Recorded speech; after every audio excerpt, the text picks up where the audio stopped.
This is Mark Mullinax, and I welcome you back to Power for the Peaceful, a podcast and class on Taoism. Today, verse 13, free mind, free body.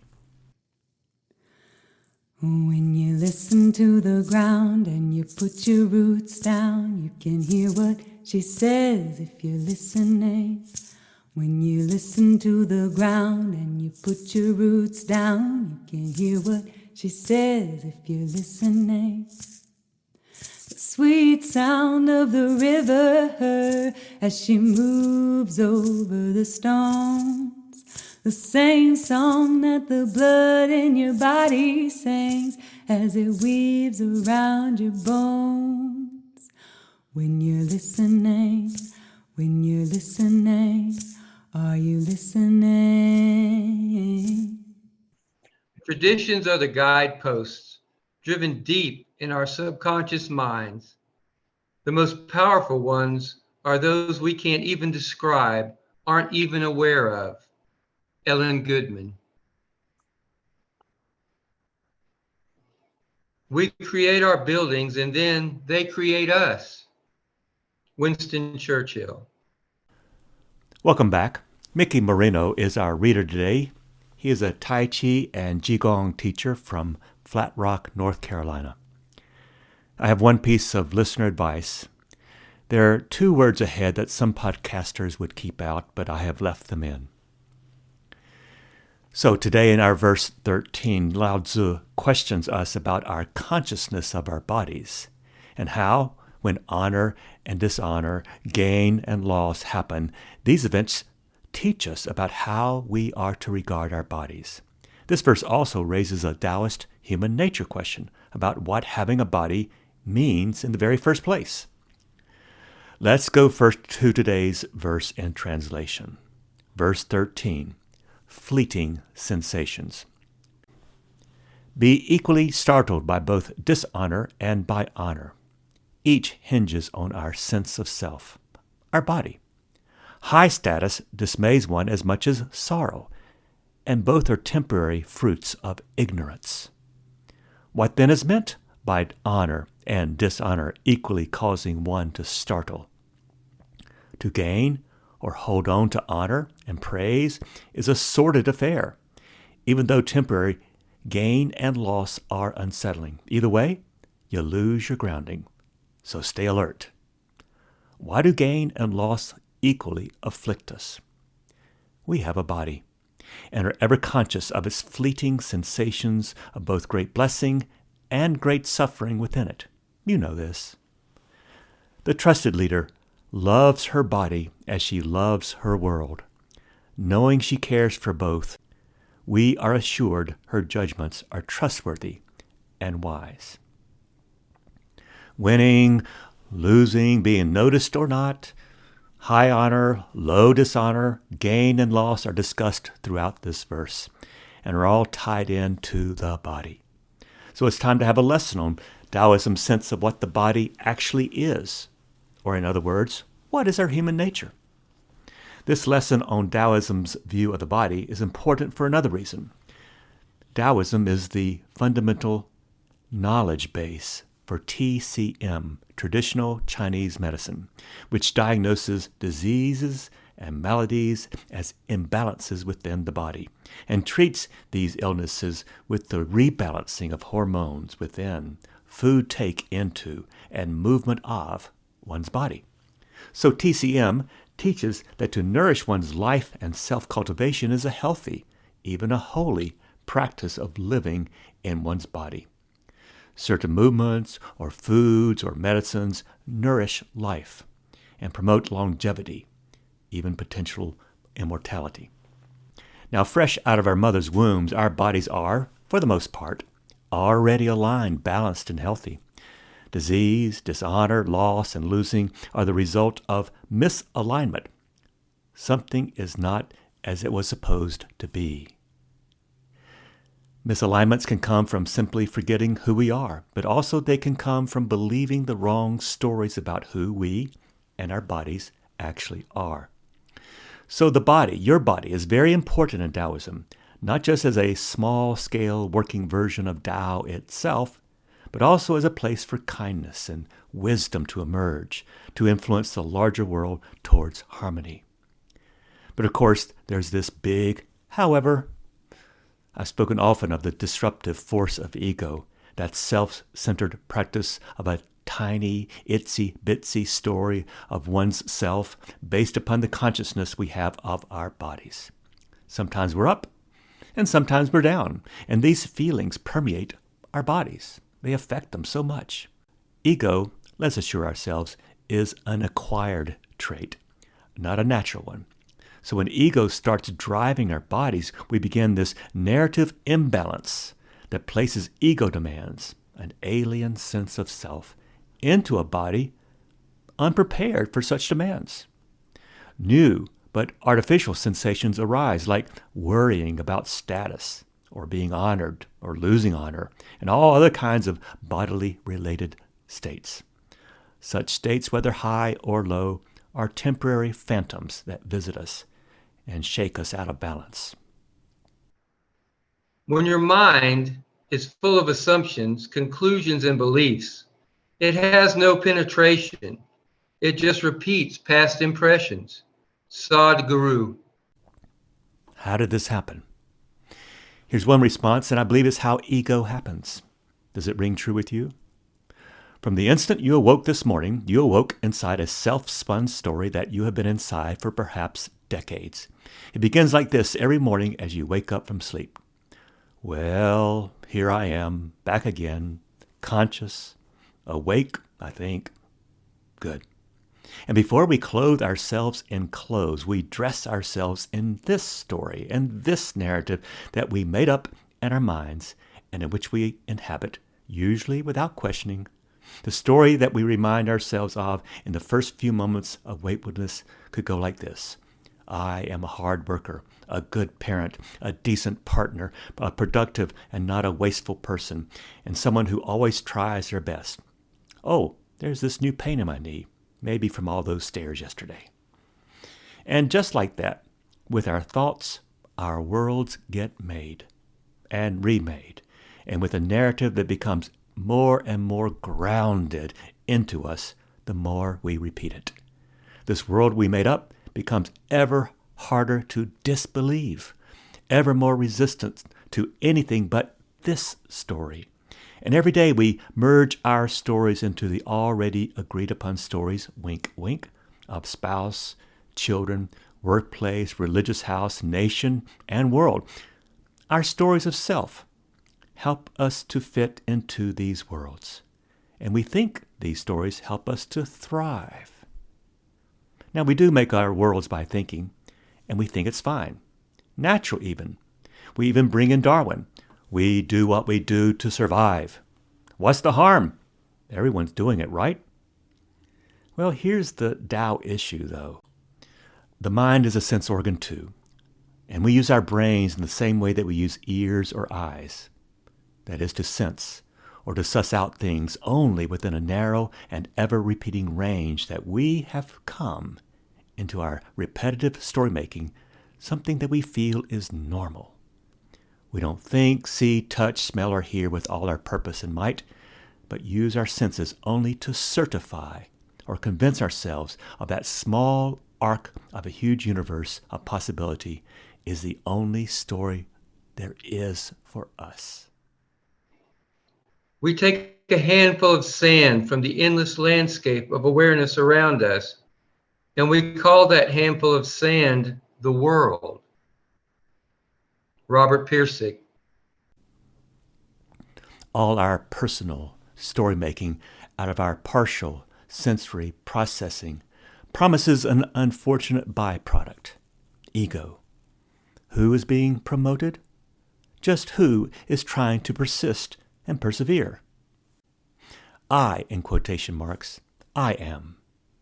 My mind cannot, or somehow has chosen not to regard the entire vast unitary universe, but selects one incredibly tiny, itsy-bitsy percentage of it, insert your name here, and starts narrating from that super micro point of view. As we think, so we live. And just like that, I seems real. And surprise, surprise, I just happen to be located at the exact center of a universe revolving around me. And everything that is real is happening in my movie, so to speak. How cool. This universe is all about and for me. In every one of our personal stories, the ethic becomes this: what is good for me is good. What is bad for me is bad. You know things are bad when the ego becomes a judge of goodness and badness. So in every second of our waking lives, we create this artificial chasm between the world as we want or imagine it to be and the world as it really is. How long? How long can we do this mistaking the real world with this dumbed down, heavily redacted world we've hallucinated through our allegedly trustworthy senses? Just like everyone thinks they're a good driver, so everyone actually believes that what they think, that their stories are correct, and they energetically act upon them.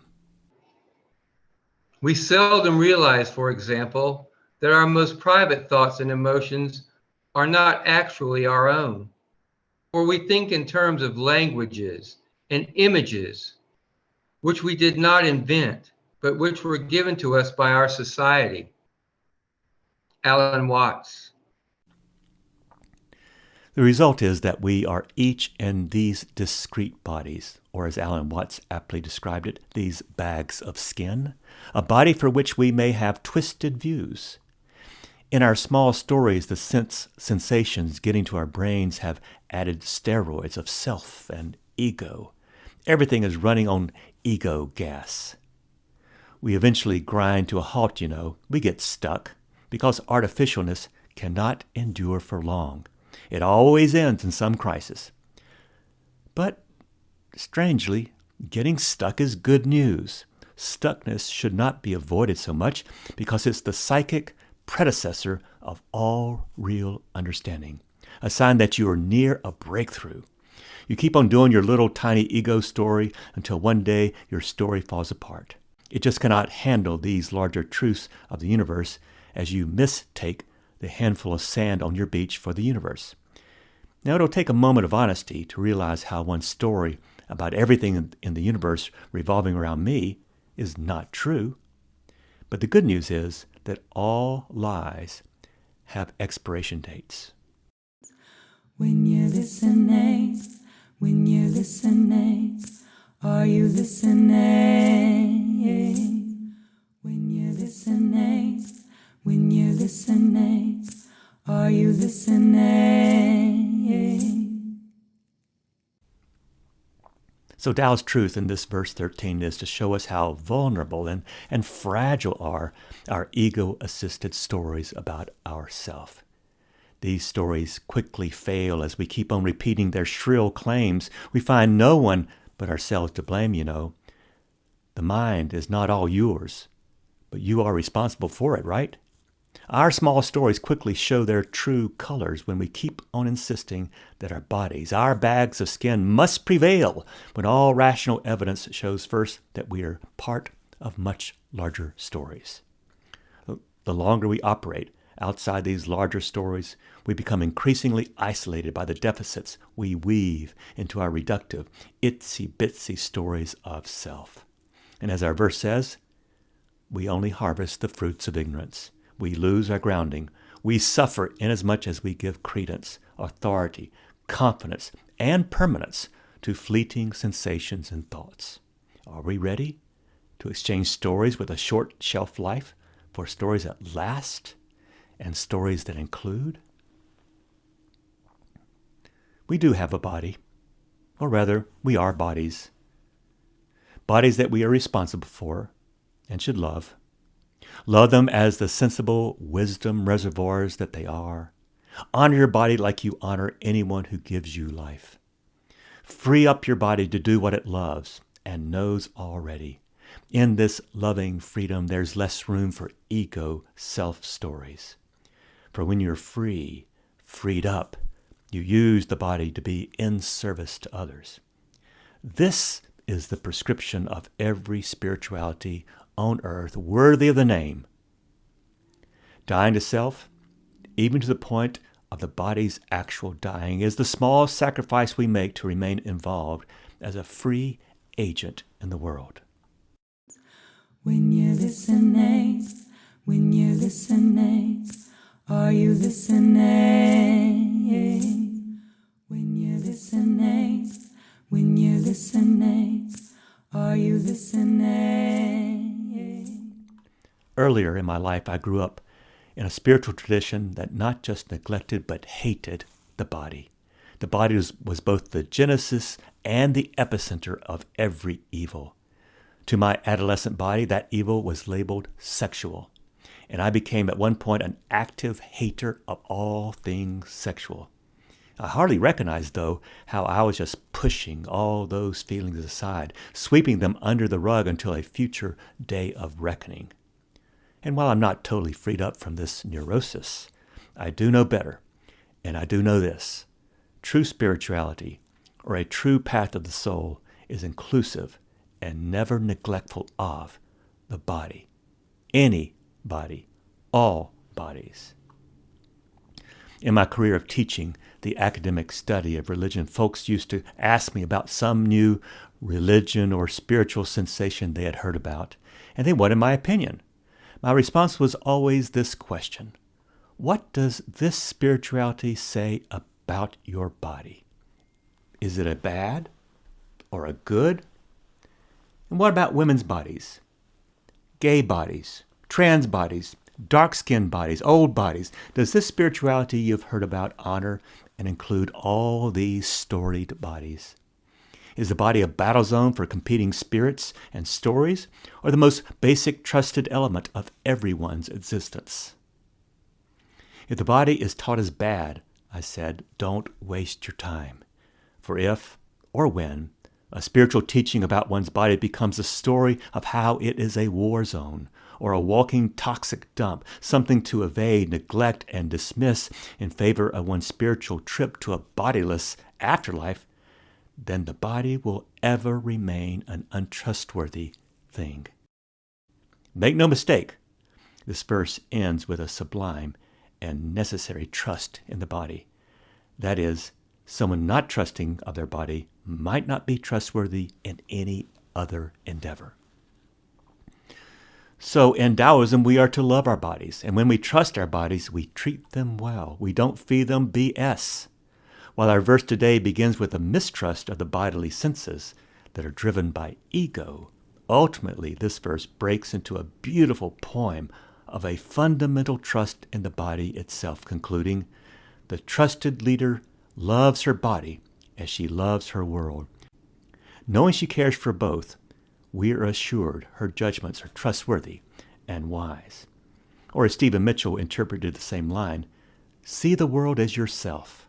Have faith in the way things are. Love the world as yourself. Then you can care for all things."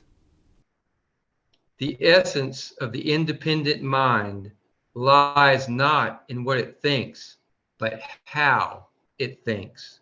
Christopher Hitchens. So why this focus on the body? The wondrous processes that are Tao, that ever births this universe in spontaneous, unplanned, and wondrous ways, are the same processes in, of, and ever accompanying our body. Nothing is unnecessary in Tao, even our body. Therefore, the body and all its processes, even a dark-skinned, lesbian, adolescent body in a religious spirituality that would cancel her body and never see it except as a disturbing question, her body is as necessary as it is necessarily good. This is the great message of Tao. Tao does not make shit, nor does Tao make shit up. May we please graduate past the immature spiritualities that would keep bodies enslaved to their small stories and come to see whatever body we have is wondrous, necessary, and with functions to play. We do not have to consign ourselves to lifetimes of ego dominating and ever having its small story way in our body. We can do ego removal surgery ourselves. How? Give yourself away. Just like people in your past have given of themselves to you, and made you into who you are. Give yourself away to this earth, to the animals, to plants, to other humans, for you would not be or be here had it not been for the earth, the animal, these plants, and other human beings, to start a long list, who gave up of themselves for you. Likewise, give yourself away, all of you, every time, because in giving yourself away, ego has no place. Annie Dillard, in her book about how to write, has the same sentiment. One of the few things I know about writing, she said, is this: spend it all, shoot it, play it, lose it, all, right away and every time. Do not hoard what seems good for a later place in the book or for another book. Give it all, give it now. Anything you do not give freely and abundantly becomes lost to you. Annie Dillard, The Writing Life. Homework. See your body as wondrous as the world. Go outside and behold a tree, a stream, a huge rock, whatever's there. Your meditation, see and honor how the same flow and laws of your body are the same flow and laws of that tree, stream, rock, or whatever particle of creation you contemplate, even that mosquito near your ear. See them all as yourself. We are no different than these. And now Mickey Moreno has this question for us to ponder. My question is on beginner's mind. I teach Qigong and Tai Chi. So I'm a student and also a teacher. And I'm very interested in the idea of beginner's mind. The problem for me often, and for students that I have, is in beginner's mind, is there an intention or a goal, or is it simply open observation? First of all, to our listeners, beginner's mind is a Zen Buddhist concept. Having a beginner's mind means you ever and always approach the world with a beginner's eyes. It means you look at every situation you're placed in as if it's the first time you're seeing it, which means ego has very little to say here. Your question has many forms, Mickey. My students would ask it in this form when I taught how in Buddhism and Taoism, desires stimulate most of the suffering in life. Well, they rightly ask, what about my desire to be a great biologist, or a great marriage partner, or a great parent? What about my desire to love God better? And their questions mirror yours, Mickey, because while we should be suspicious of our desires, having a single intention or desire that is one's life pole star, giving us energy, direction of movement toward a goal, this is healthy. There's a necessary place for it. I would go on and say that this purpose is you, syncing with Tao. So there are shades of desires we should, desire, and shades of desire which we should seek to diminish. Bottom line, right intentions do have their healthy place. The Buddha had a lot to say about healthy intentions. Some even translate one of the eightfold path he delineated as right intention. Good intentions come from having right views, that is, generous understandings of things. Right actions come as natural fruits of having right intentions. So yes, there is a good place for right intentions or right goals in the beginner's mind. It could be the intention to become a better meditator, a healthier friend, an improved citizen of the world, better connected to neighbors. As long as you do not deny your natural body or dismiss or hurt others, these are all healthy intents in themselves. When you identify good intentions within your beginner's mind, and these intentions bring more community, more love, more justice to this world, I see nothing wrong with such intention. Whose unity do you serve? Your small story of self and self only, or the larger story of which you are but a part, and an important part at that? When we intend rightly and responsibly, it is hard to intend wrongly. A freed mind in a freed body is not just our intention, but is what Tao births in us all the time. Then you, acting out Tao's huge story in your corner of the universe, changes and brings harmonic justice everywhere you go and are. Thank you, Mickey. This podcast is an original labor of love designed, written, and co-produced by many, whose central idea is that Tao Te Ching is good news for today. Tao still speaks. Mickey Moreno spoke our quotes this time. Audrey Davis is our artist. Molly Hartwell sings her song, Put Your Roots Down. Fortress Press holds the copyright for quotations from my Tao Te Ching translation. Thanks to you for your attendance in this class on Taoism. May your days begin in peace and become wombs for radical hope. When you're listening, are you listening?